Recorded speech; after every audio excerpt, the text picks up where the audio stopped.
Welcome to the second installment of the Summer 2016 Autonomy Incubator Student Exit Presentations. Today we have Nick Woodward, who has been with us now for three semesters. He hails from Worcester Polytechnic and is here to talk to us today about robust universal manipulators. All right, thank you, Jeanette. As she said, my name is Nick Woodward, and this summer I've been going through different options for the AI team regarding a robust universal manipulator on their vehicles. Just a quick quad chart. This is sort of my wrap up for the summer, talking about my objectives, which I'll cover momentarily, my approach, which I'll also get to, and the milestones, which you'll see. Introduction, most of my work this summer tied very closely in with rapid prototyping. Sort of as an aside to my main project, periodically the AI team, members of the AI team would just come to me and say, hey Nick, we need this piece, how soon can you get it to us? And I'd say, how's 2 days? They'd say, how about tomorrow? I'd say, okay, sounds good. So these are just a couple examples of the stuff I've worked on.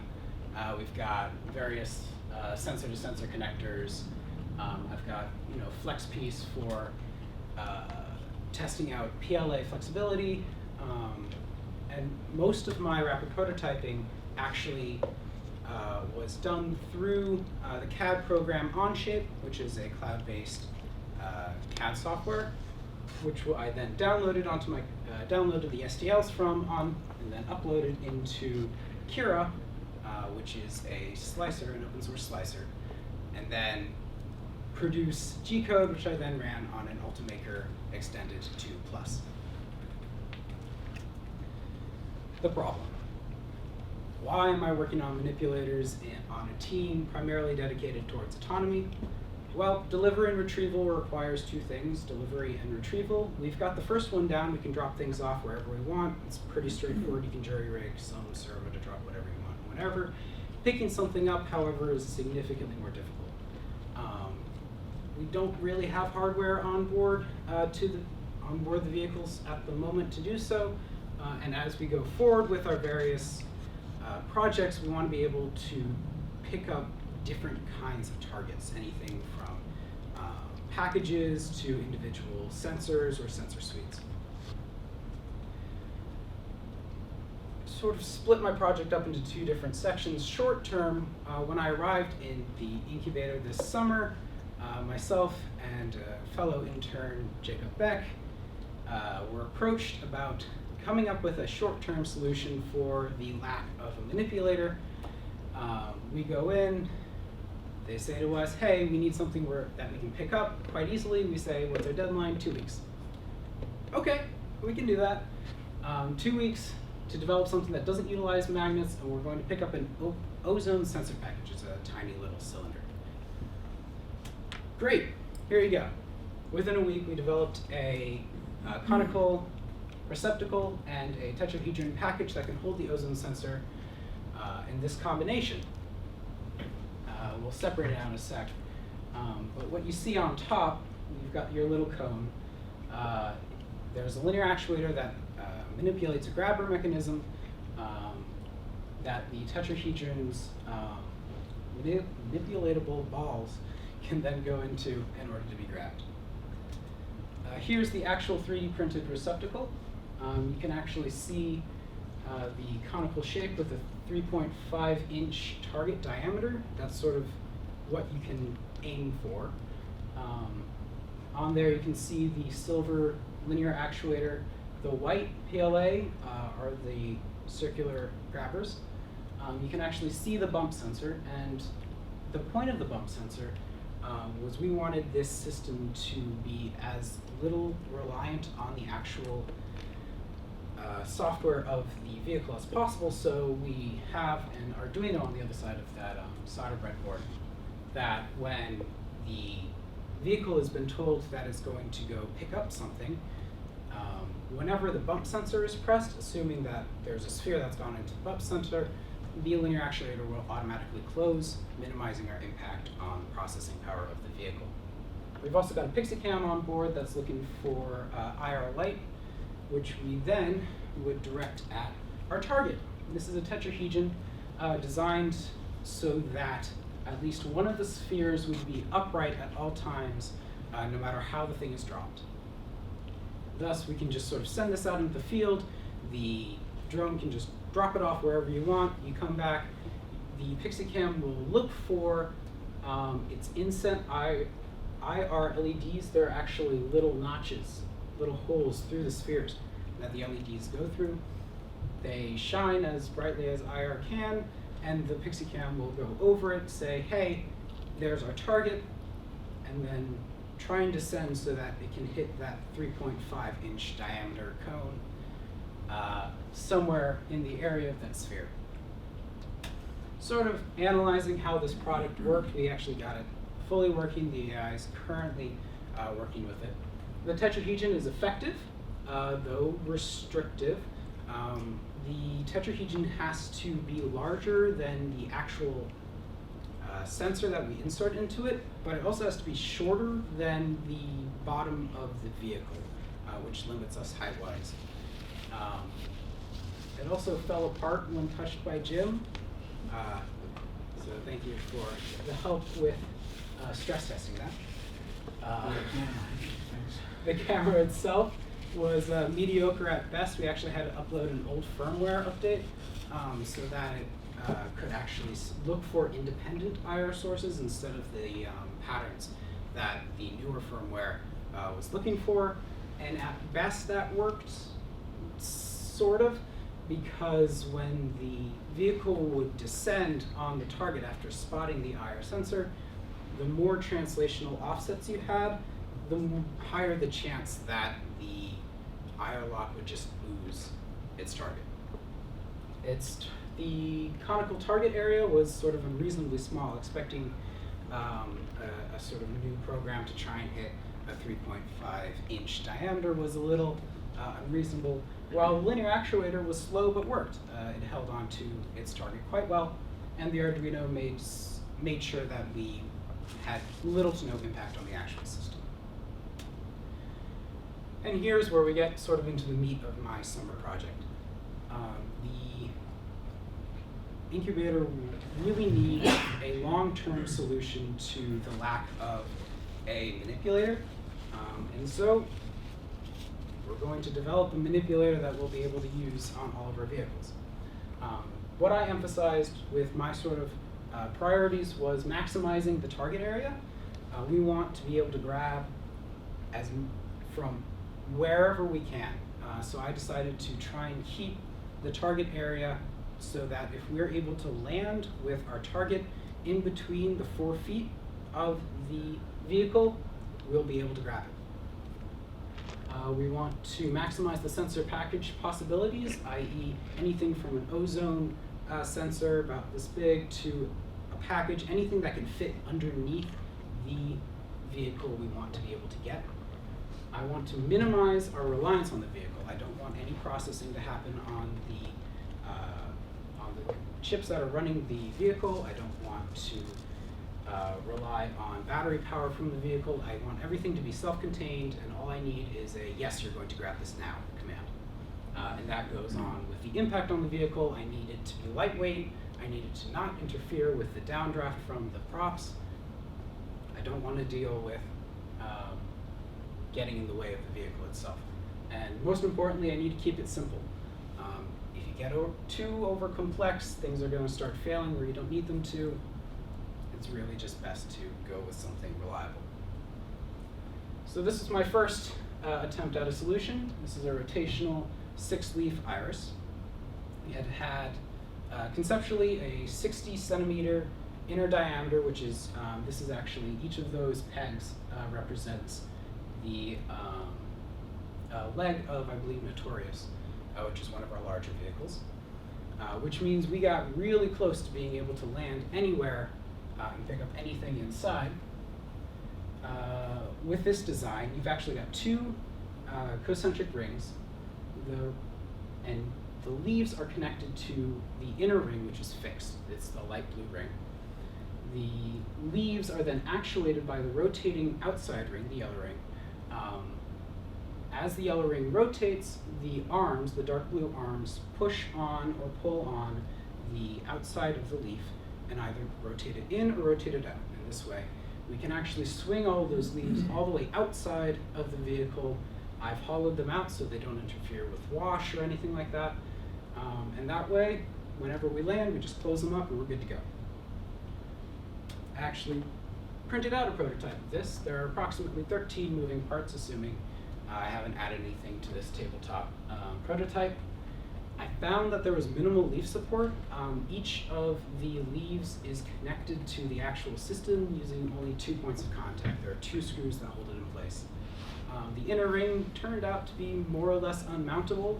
It needs to be fixed in place, and there wasn't an easy way to get that to happen. And really, it took a lot of force to actually rotate the outside ring independently. I found that because of the way the sort of lever worked, it was easier to backdrive through the leaves to get the outer ring to rotate than anything else.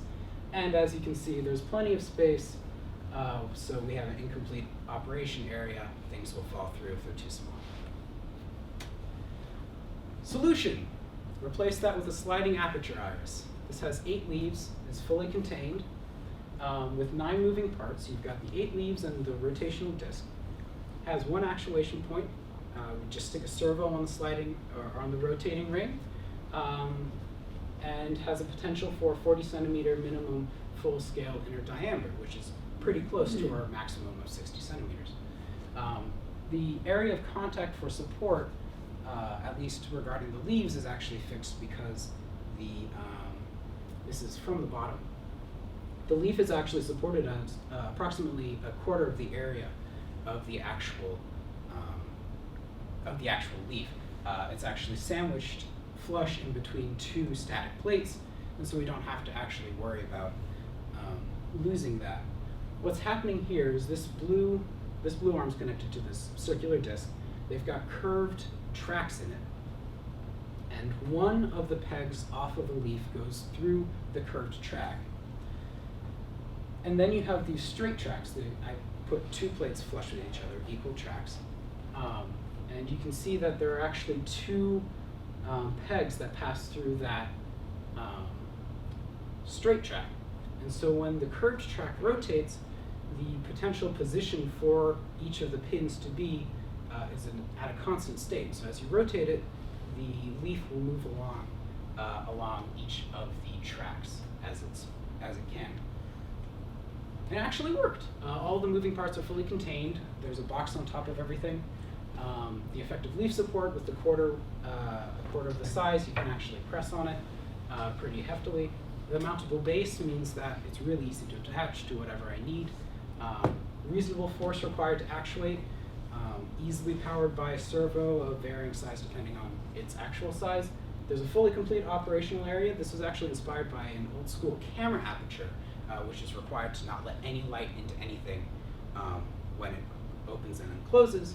And it also fell apart when touched by Jim. So we're working on development there. We're making pretty hefty advances in that area. And we come to my final sort of take on the challenge. It's called the Mantis drone claw. It's actually a commercial product developed by a young man named Ben Cardouche during his time in university. He created a Kickstarter with his team of engineers. It went really well. They had a pretty good return on it. They decided not to continue manufacturing the product after the Kickstarter run ran out, and so they released the product to the open source community, and I went ahead and reverse engineered it. There you go. So it's actually a 4-bar system, which is pretty cool. You've got 2 bars, a fixed point, and a claw. You've got a passively actuated system, which means all you have to do is press down onto whatever you want to pick up, and the system will automatically prepare to grab it. You lift, it goes ahead and grabs the system, or grabs the target. There are 5 claws with 15 moving parts, so we're looking at a little less reliability than the sliding aperture, but go ahead and cover how this 4-bar works. The interesting part, the orange represents the fixed portion. There's a dark blue central section that all the claws are attached to. So the orange is fixed with rotational points on each of these bars. The really cool, the sort of ingenious part that Ben came up with, as you push right here on the tip of the claw, this rotational point wants to go up, while this rotation point wants to go down to the first class lever sort of setup. And that means this claw will actually move up while the claw stays in its original orientation. Which means no matter what, when you come back down to grab, you're going to grab onto any notch or any sort of crevice in whatever item you want to grab. I went ahead and added my own little spin on it. The claw presented sort of a unique problem for the summer in that instead of having problems picking up whatever item we're aiming to get, we couldn't let it go. I frequently got my fingers caught in the claws trying to just release a water bottle or safety glasses or whatever. So I added my own little trigger. At the tip of the top claw there was a free little lever, so I went ahead and added a piston that when you push down on the top, it actually pushes down on that first class lever and moves the entire system up. So now we have this semi-actuated system that you can passively pick anything up with and actively release anything with. And this is the rapid prototype version. This is, you can actually see the different states of the piston at the top. Fully compressed, the jaws are open. Fully extended, the jaws are closed. So I'm analyzing this the same way we've done the other ones. It's got 16 moving parts with my added trigger. When only the trigger is self-contained, all the rest are held together by screw bolts and Loctite. It catches ridges really well. It can pick up anything that is within a certain scale as long as it can snag it. So it doesn't work all that great on smooth surfaces. So for instance, the ozone sensor that we really enjoy picking up wouldn't work all great on this. It's a smooth cylinder. We'd have to attach something to it so we can grab it. It's passive-less actuator. I sort of covered this. There's one actuation standard. You just run a servo or linear actuator on the top whenever you want. You can easily mount the base to whatever vehicle you're working on. There are some scaling issues I'm concerned with. I found that there's a certain ratio, a sort of range of size that you're able to pick up. For instance, this scale, you could easily pick up a water bottle or safety glasses, as I said, but you wouldn't be able to pick up anything larger than the actual system, and it has problems when you get something down to like a key or coins. We also found an interesting failure when Jim broke this one as well. So we're still working on that particular section of technology. My conclusion for this particular project, and future work that needs to sort of happen on it, we'll produce 3 unique and functional manipulator options. That does not count the rotational iris. So we're talking the conical receptacle, we're talking the sliding aperture, and the Mantis claw. We're looking forward towards moving towards a more full-scale implementation of each of these, which will rely heavily on what materials we choose to maintain a light system so the vehicle isn't inhibited by this tool. And those materials will change what sort of production method we select for this particular design. I'd like to acknowledge and thank Jacob Beck, my co-mad scientist in the intern team, Danette Allen for bringing me back on this summer, Jim Nealon for being a good sport, the rest of the incubator and intern teams for a great summer. Are there any questions? Thank you, Nick. Questions for Nick? So what was the most challenging manipulator idea that you The most challenging manipulator. in design and then in fabrication?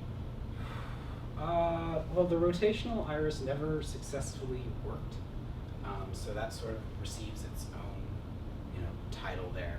The hardest to put together, probably the rotational one. it wasn't ready by that time. So notwithstanding robustness to Jim, of the designs that you explored, which do you think is the most robust? Because that's in your title, right? Yeah, most robust. While the Mantis claw can survive some pretty harsh conditions, it will probably shatter depending on different circumstances. So I would probably vie for the sliding aperture. That iris is, because each leaf contacts at the same time, everything supports it at the same time, so you can maximize its strength as opposed to getting stuck on one particular claw that the Mantis would have a problem. So if you move forward with that design, Yep. given your understanding of our mission and the vehicle, Yep. what are the challenges integrating that particular mechanism with the rest of the asset? Prioritizing, minimizing the impact on the vehicle. I can keep the inside of, I'll just go back to here. So I can keep this, which is the outer portions, the box that this is contained in, within the feet of the vehicle. But there's a ratio of the inside hole, the operational area, to the outside supporting container, which is it's a little more than 2. So this is about 40 centimeters minimum full-scale inner diameter, which means we've got approximately 80 centimeters all the way across, which starts to actually encumber on the downdraft from the props, which I don't want to deal with. What about field of view of cameras, things like that? That can be managed. So most of the non-used space here is just there for whatever reason. So I can hollow out whatever I need. And that's just timing with what needs to see when, can I pass through the camera feed while closing? Once I'm closed, we're fine. That sort of issue. So you said that the Mantis claw, like one of the main reason that you think that it's not viable is because it would shatter. So like, can you just pick a material that it wouldn't shatter? Like, So my big concern, and specifically the concern comparing the iris to the claw, right. is that with the claw there are multiple sort of targets where you will get one claw holding on to the target, Okay. which minimizes what we're able to hold, because each claw can only support so much Right. without starting to deal with weight problems. And so each claw will then have to be independently rated to pick up whatever we're going for, and that limits what we can carry. So like potentially if you did that one, then you would have to like have some kind of requirement on what the shape of the final item was that you picked up versus just being able There's to that pick up anything. Yeah. Okay. I wonder if there's a way to make that workable, just because size-wise, this makes way more sense maybe. I don't know. Like, I wonder if there's a solution to that problem that might be worth exploring. Because it seems to me that the iris works really well, but it sounds really big. Like, that's like a huge problem. Right? So there's a balancing act, you're absolutely right. We can actually sort of calculate the difference in between what the vehicle itself can carry Right. and at what point the failure point of each individual claw will be. And if the vehicle can't take off by at some point lower than Right. the weight where the claw would break, then Right. we're absolutely in the clear. We don't Right. have to worry about any of that, because it will never undergo any of those stresses. Makes sense. Okay. Okay. Thank you. Any more questions for Nick? Great, thank you, Nick. Thank you.